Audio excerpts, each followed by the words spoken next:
it's Emily Honey, or M Honey Reads, and today I was going to do a video talking about some of my favorite and a couple of my least favorite tropes, and some of the books that I enjoyed reading from some of the tropes that I liked more.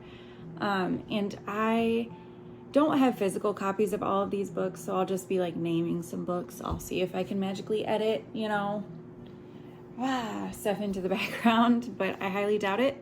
So I'll just tell you guys about them. I'm sure most of you have heard of them. And if not, Google. So the first one I wanted to start with is Enemies to Lovers, because it is probably one of my absolute favorite tropes. It's 10 out of 10 for me, for sure. And so I'm actually reading one right now. If you can't tell by like stuff in the background, I even have my Christmas tree up over there. I'm in the Christmas spirit. So I started The Christmas Fix by Lucy Spohr, and I had no clue that it was an Enemies to Lovers going into it. But I'm like super excited now that I know that it is. I love that tension building. I love when it finally snaps. There's just nothing like it. And then another Lucy Spohr that is Enemies to Lovers, Things We Left Behind. You guys have heard me talk about this one a bunch. And I've seen it in the Friends to Lovers category too, which I guess it could be construed as both. I mean, in the beginning, Lucian and Sloane were friends, and then they turned into a sort of enemy situation. I would consider it more Enemies to Lovers, but I guess it could fall into that category.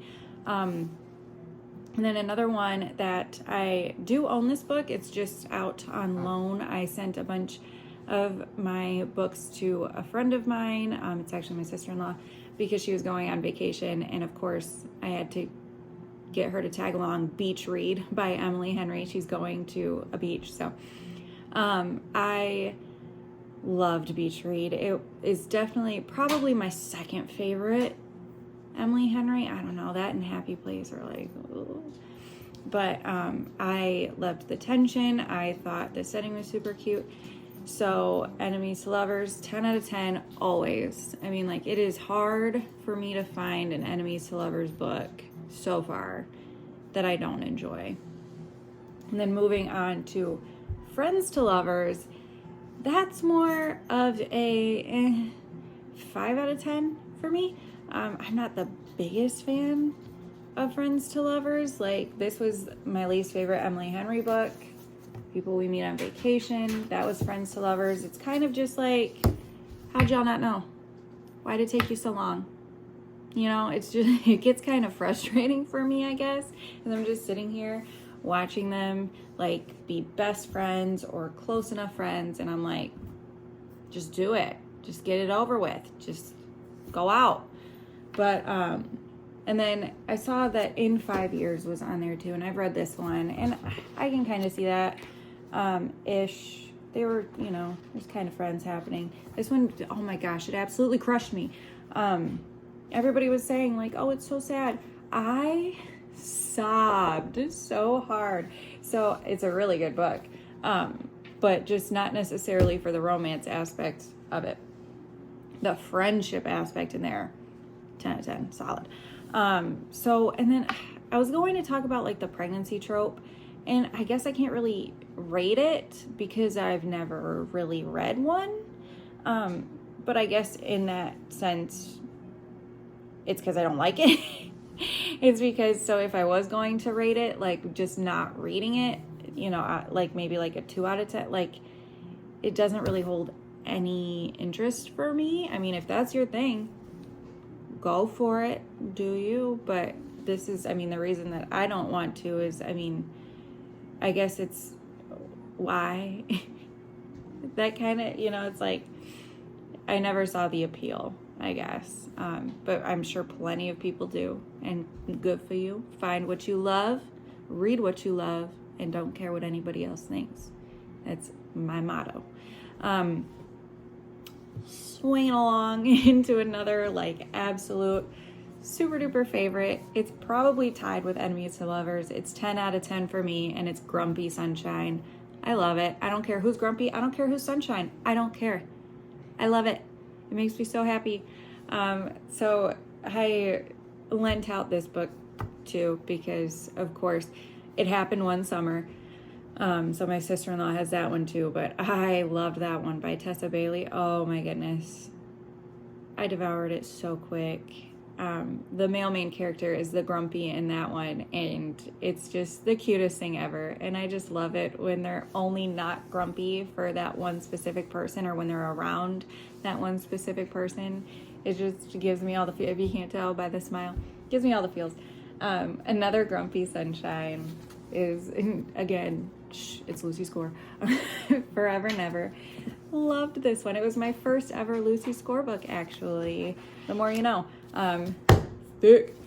But most of her books are.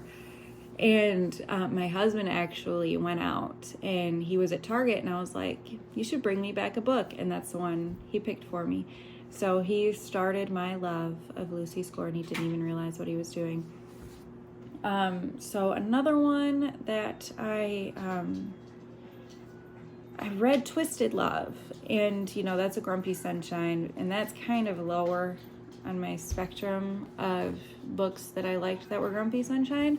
I didn't even finish the Twisted series. Sorry if it's like a hot take, and I know that people love it, and I've heard that the other books kind of get better, but it just wasn't for me. I think I still gave it a 3 or 4 out of 5. I mean, it wasn't that it was just bad. It just wasn't for me, which not every book is going to be. Not every style of writing is going to be. And then another grumpy sunshine is, again, Things We Never Got Over by Lucy Score. Really, just go read it. Just do it. You've heard me say it enough. Just go. So another 10 out of 10, man. That fake dating, it gets me every time when they finally are like, wait, I don't think this is fake anymore. Come on. I've recently started reading the fake dating, I guess. I started with The Deal, and it's another one that I loaned out to my sister-in-law. She's carrying 10 of my books hostage right now. I trust her. And I love that series, Elle Kennedy. I actually haven't finished it yet, but they're now on Kindle Unlimited, and I'm stoked. As soon as I finish the Blue Moon series that I'm on, I'm bopping on over. I've got 2 left in that series, and I am so excited to finally finish them. The Deal is, probably my favorite of the series, and now they've got The Graham Effect, which I'm super excited to read, and it's also on Kindle Unlimited, and it's kind of, I guess, not quite with the series, but it is, because it's Next Generation. I don't know. Super excited about it. The Deal was a great fake dating one. Like I said, as soon as they realize it's not fake anymore, my heart just goes and then another fake dating, and again, get off me, Lucy Score and Pretend You're Mine, and I loved this one. My toddler just handed me her Play-Doh cookie that she made. Thank you, Mabes. Yeah, Pretend You're Mine. And that whole series was great. But that was the only fake dating one. And then I'm reading a fake dating right now. Again, another Lucy Score. The Fine Art of Faking It. Seriously, find what you love and run with it. Because I'm running with Lucy Score. I'm running with Emily Henry.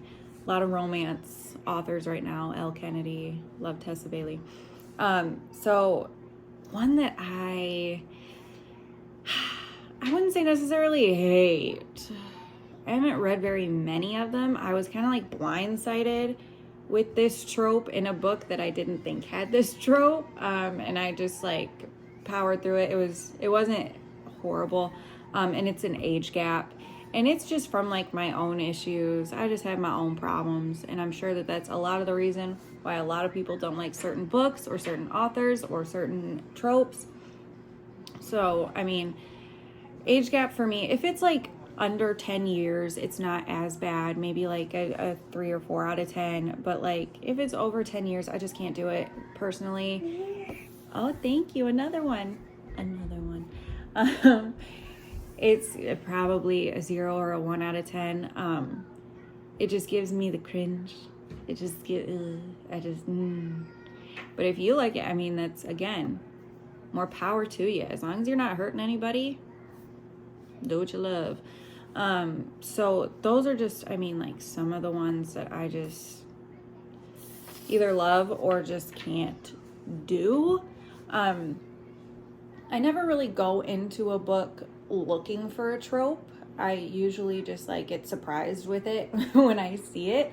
I know that I probably should be researching more. I mostly base it off of the author or the cover. I know you're not supposed to, but I do. And so I, kind of get that shock or surprise of what the trope's going to be. In a series, you're going to know most of the time what trope is coming up. Thank you, another one. But, I mean, maybe I should start searching, but it's working for me so far. Let me know if you've read any of these books, and let me know your favorite tropes and your least favorite tropes. Do you agree with me? Do you not? I mean, I can't see how people wouldn't love the enemies to lovers, the fake dating, and the grumpy sunshine. But tell me your reasons if you don't. Tell me your reasons if you do. Let me know. You can either drop comments down here, go follow me on Twitter at mhoneyreads, and I am off on a vacation. It is my oldest daughter's 8th birthday. I know. Time. So we're going to a water park, an indoor water park, and we are so excited. So I'm going to be a little MIA for a bit, but I should be back by next week. And thank you guys so much for watching.